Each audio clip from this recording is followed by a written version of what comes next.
From the palatial Mars Studio in the heart of San Francisco, a Kiff and Ang production. It's the Kiff and Ang Podcast. Online at kiffandang.com. Sign up to be a Patreon so they can start paying me. Kiff and Ang. Welcome to Kiff and Ang Podcast. We are celebrating Pride Month here at the very tail end of it. And today we're going to be celebrating a genuine American hero. And I am all about celebrating American heroes all day, every day. And this person does not get enough credit. It's Oliver Sipple, who's an American hero, and he lost all of it because he was outed for his sexuality. Welcome to the Kiff and Ang Podcast. Hey, Ange. Hi, Kiff. I hope everyone's doing well in this pandemic sort of situation. And before we get into the story, let's do some shout outs. Hey, big shout out to Scrappy Cat, one of our biggest likers and thumbs uppers and followers and commenters and critiquers, but that's okay. We want it. And of course, we always got to talk about our VIP patrons. Mm-hmm. Right now, there's just one, so there's room for more. I'm looking at you, Mom. So Renee Ciccioni, once again, I have to say, from the bottom of our hearts, thank you so much. Thank you to our other patrons. And if you would like to be part of the show and continue help building it, of course, like, subscribe, notify, check out our Patreon page, Kiff and Ang Podcast. We'd love to see you there. Okay. So, all right, let's talk about Oliver. On September 22nd, 1975, an assassination attempt was made on President Gerald Ford. After a 3:30 meeting with the World Affairs Council, President Ford exited the Post Street side of the St. Francis, which is now the Westin St. Francis Hotel, right off of Union Square. And it was here that a woman named Sara Jane Moore fired twice at President Ford. The first shot missed the president by inches, and she hit the door that he had just walked through. When Oliver Sipple heard the shot, it got his attention right instantly to Moore, and he reached out and grabbed her gun, and just as she fired again. And the second shot hit John Ludwig. Now, so here's a really interesting thing. I knew John Ludwig. I worked with John Ludwig. Where did you work with him? We worked in the hotel business together. He was a desk clerk. He was a super interesting guy. And when I did the research on this story, it said that the bullet went through the door of the St. Francis. But now when John told me the story, and hit him, but when John told me the story, he said he was a cab driver at the time, and he was sitting in his cab outside the St. Francis, and the bullet went through the door and hit him in the groin area. What? I love you got that straight from the horse's mouth. Straight from the horse. And Brave New World here, yeah. John Ludwig will be included in an upcoming series of San Francisco characters, because this guy's life story is just freaking unbelievable. You have no idea. Let me tell you right now, Angela lives in the Tenderloin, and I went and we kind of did a little masked tour of San Francisco in my rental convertible. She knows like everybody on the street. And when I say everybody on the street, I mean literally. I guess we did. I talked to the police and like extreme opposites. Back to the story. Okay. So at the time when Oliver Sipple grabbed Moore and grabbed her hand, and the other shot fired wildly someplace else, a crowd of people then just emerged onto the entire situation and wrestled Sara Moore to the ground, got the gun from her. And it was the president's Secret Service and the aides closest to him. And if you look at the pictures, who's in the pictures but a very young Donald Rumsfeld? Okay. Yeah, he jumped on Sara Moore along with everybody else. Was he working with the president at the time, or did he just Yeah, happen to yeah. be He was one there, of the or? he was one of the top aides for the president. I see. Okay. So yeah. And I I watched the interview with Sara Moore, and she's very well. I had hoped to hit the president directly with one bullet. I was quite surprised when I needed to fire a second shot. Just real cold about it, It huh? was like she was like, yeah, she was like, I'm just really disappointed in myself for not making that shot, and I had really focused on this and planned on it, and it's creepy. I might put a link to it at Brainwashed. the end of the video. Brainwashed. Yeah, I so don't know. well, I don't know. I don't know. So an assassination attempt like that on any world leader, of course, just, rocks the shape of politics and gets massive news coverage. And Oliver Sipple, he became a household name overnight and was being touted as a great American hero. I mean, the news outlets just couldn't get enough of this guy saving the president. Oliver Wellington Billy Sipple was born in Detroit, Michigan in 1941. Sipple served in Vietnam as a United States Marine, and in 1968 he was wounded by shrapnel, finished his tour in the hospital, just recovering from his wounds.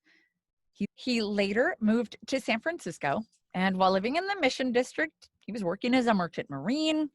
He felt very comfortable with the atmosphere. It was San Francisco, which was, better than Detroit, Michigan, I guess, if you are gay. And in the comfort of that emerging gay movement and the existing gay community, Sipple finally feel comfortable enough to come out to his friends there in San Francisco. Sipple was active within his San Francisco community with his friends, and he'd even met Harvey Milk, who is a very visible hero.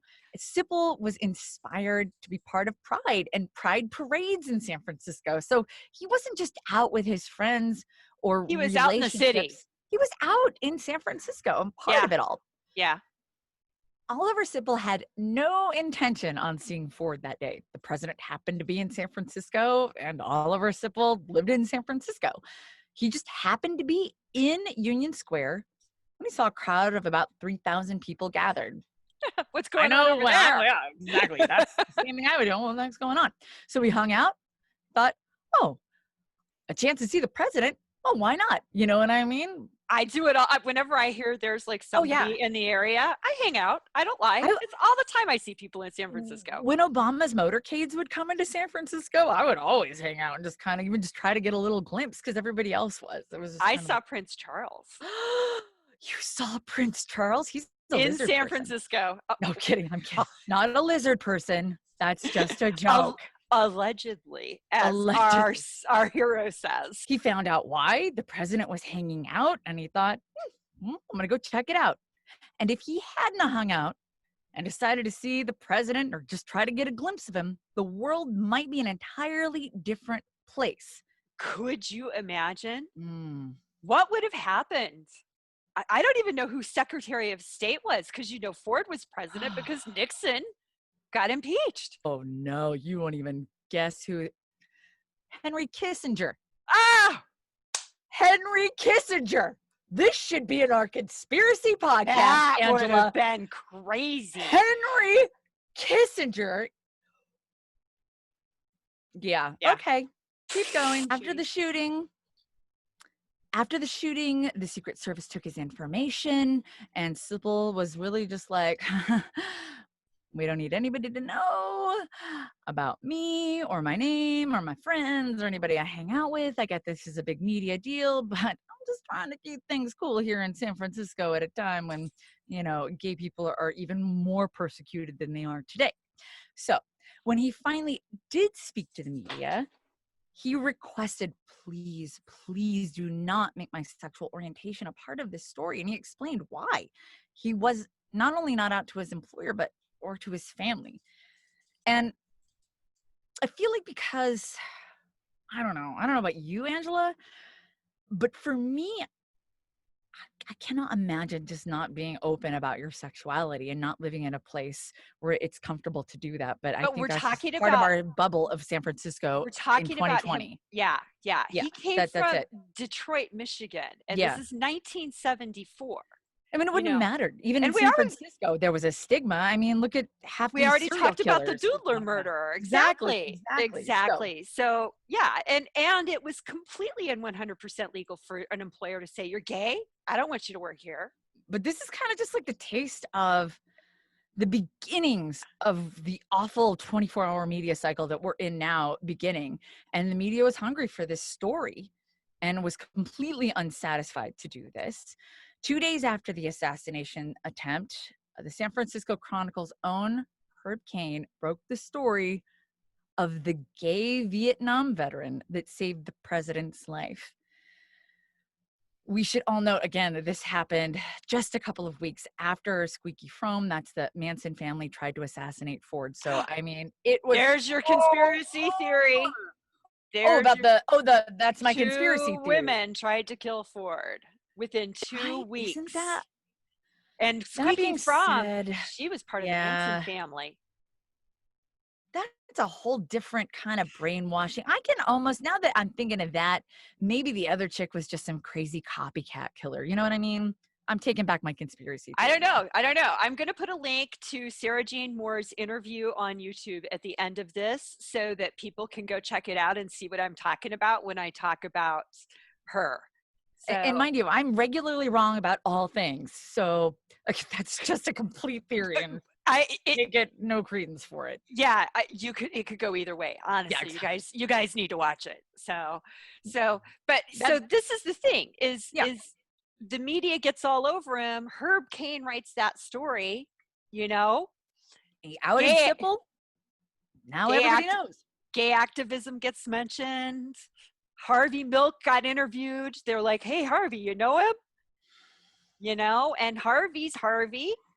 He's Yeah, out to the world, of course. you know. That's heartbreaking, man. That's a So yeah, part of this me is the says, thing. what an American hero and what a great figurehead, you know. And the other part of me is just like, it breaks my heart that his anonymity was, I don't know, That violated part like of his that. life, that part of Yeah, his life it is was nobody's violated. business And at that time. that's really where our hero's story does take a really hardcore turn.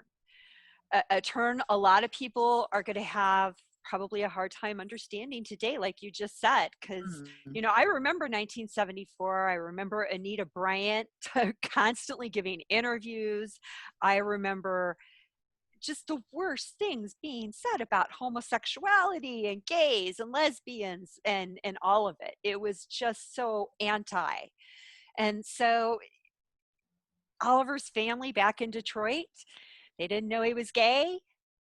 Um, Being out in 1975 meant a life of constant and overwhelming judgment. Of So, I mean, course. this is And was not a just his judgment, but fear of his life. I yeah. mean, Oh, com- the zebra killers, the doodler, absolutely. you know, there's Just some drunk dude with a, you know, who gay had a bad bashing. night. Exactly. Gay Exactly. bashing was a thing, you know, and so um, it it was practically every person that walked past him on the street in almost everywhere he went, with the exception of the vibrant gay communities that he had been emerging, you know, in San Francisco, we're going to judge him. You know, these people didn't see him as a hero, Right. and in fact, we're not even sure that the president saw him as a hero after it's all said and done. So the day after Herb Caen wrote about Oliver as a gay Vietnam veteran and national hero, Oliver received a letter from Ford with his heartfelt appreciation. Oh my gosh. He wasn't invited to the White House. You know, Yes. there was no hero's welcome. There was no hero's parade or party. The story was no longer about Oliver Sipple, the great American hero. It became about Oliver Sipple, the gay guy. As Oliver knew, obviously it would, and which why he didn't want anybody to. It's so sad. When Oliver next spoke with his mother, His mother told him she never wanted to speak with him again and Oh hung up the my phone. God. Oh my God. Can you imagine? Can you No, imagine? I just, that's I can't. Herb Cain's article. He wondered if Sipple had not been treated like a hero because he was gay. And that's how Herb Cain had outed him. And Harvey Milk had spoke to the media speculating that Sipple wasn't invited to the White House because he was gay. You know? Obviously to me, that makes sense. I mean, I would agree with Harvey Milk in that speculation. I mean, on one hand, you've got the media sensationalizing the whole thing. I mean, why wouldn't they? They are looking to sell advertising. It's where the controversy was. And on the other hand, the gay movement, and I see it too, because the gay movement is like, hey, we've got a hero here. He saved. Let's embrace this and show the world we're normal.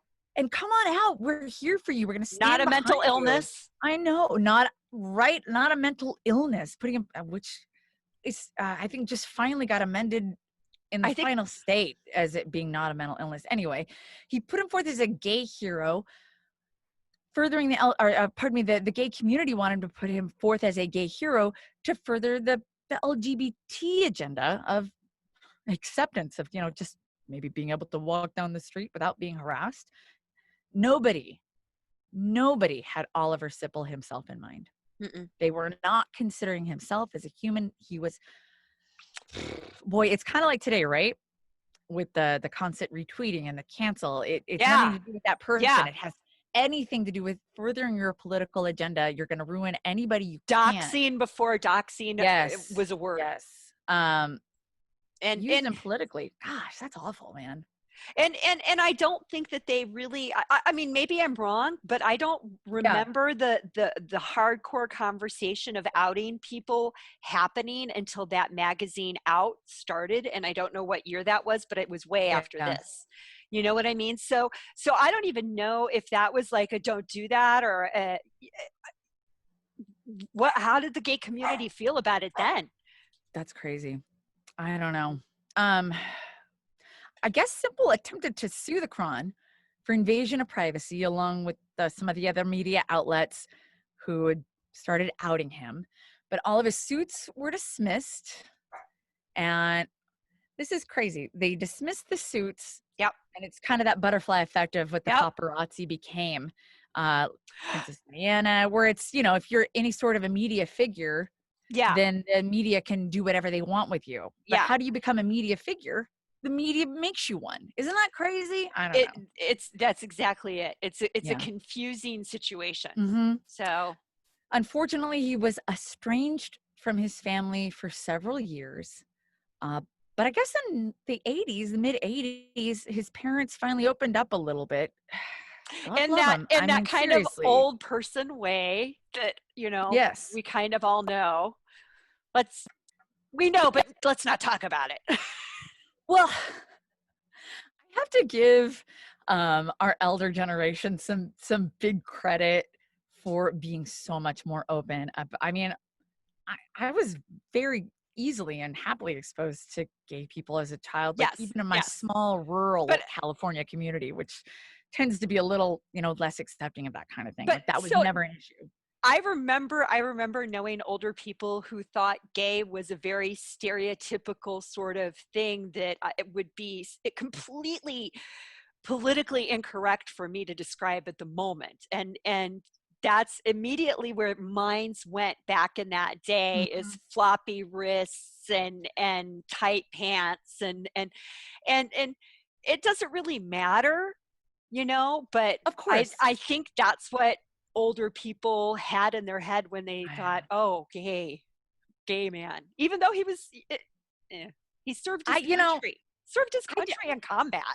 To be completely honest, I really had no context, because growing up, I had no real big examples of a positive gay role model. And so all I ever heard were the stereotypes, you know what I mean? Yeah. And so when you found out later that, oh, my friend growing up was gay.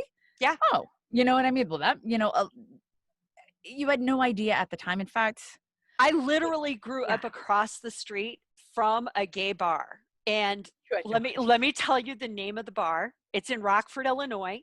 It's called The Office. And when I was a kid, I asked my dad, I was like, why is it called The Office? And he's like, so when guys get off work at 5 and they want to go to the bar, they can call their wives and say, honey, I'm going to be late at the office. When I was in college, my 2 roommates were a lesbian couple, and they were awesome, but they were in the closet about it, and I was so naive. But their relationship was a little dysfunctional, and they drank. So Oh, after a God. few loud arguments, I kind of came to my own conclusions, and I was like, okay, you don't need to hide it from me, friends. Right. But it was kind of interesting. It made me sad that they felt that they had to hide it from their roommate. You know what I mean? Right? I was And like, and and that's the thing. That's the thing is in this, California, you know? and that's not even that long ago. So we're No, it talking was the about early 2000s. 1975 for Yeah. Oliver, you know, and Yeah. so this was spinning wildly out of control, and he ended up suffering from depression. Gosh. He was being treated for possible schizophrenia. I mean, we know that everybody knows the story that schizophrenia is like an early onset thing, but Sipple was in his 40s. He was, you know, That perhaps is odd for it to set misdiagnosed. on that late. Yeah. Exactly. And being challenged mentally in other ways. He Mhm. was drinking excessively. He was gaining weight. He'd been fitted with a pacemaker. Here's the thing is his health was just rapidly declining. And Yeah. on February 2nd, 1989, at the age of 47, Oliver Sipple was found dead by a friend. Oliver had been dead for about 10 days. He was found with a bottle of Jack Daniels lying beside his body. He'd been About dead for 10 days and nobody checked up on him, and he had a bottle of Jack Daniels beside him. That about breaks my heart. about 30 people attended his funeral. Mm. This national hero's funeral. 30 people at the Golden Gate National Cemetery, which we need to be sure outsiders understand, that is the San Francisco Military Cemetery. There is only like 2 or 3 places you can be buried in San Francisco, and they're very limited spaces. So he did get his veterans, you know, I guess what he deserved as a veteran, but it certainly was not what somebody who saved a president deserved. You know, Ford sent a letter of condolence to Oliver's family and friends. This was the quiet and tormented, lonely end to Oliver Billy Sipple's life. It's so sad. Sipple's That is so sad. He's barely recognized as a national hero. I I've mean, never heard of him. I've never heard of him ever in my life. I was just about to say, when I tell this story, you know, people don't understand. They're like, what? But it is discussed in university law classrooms.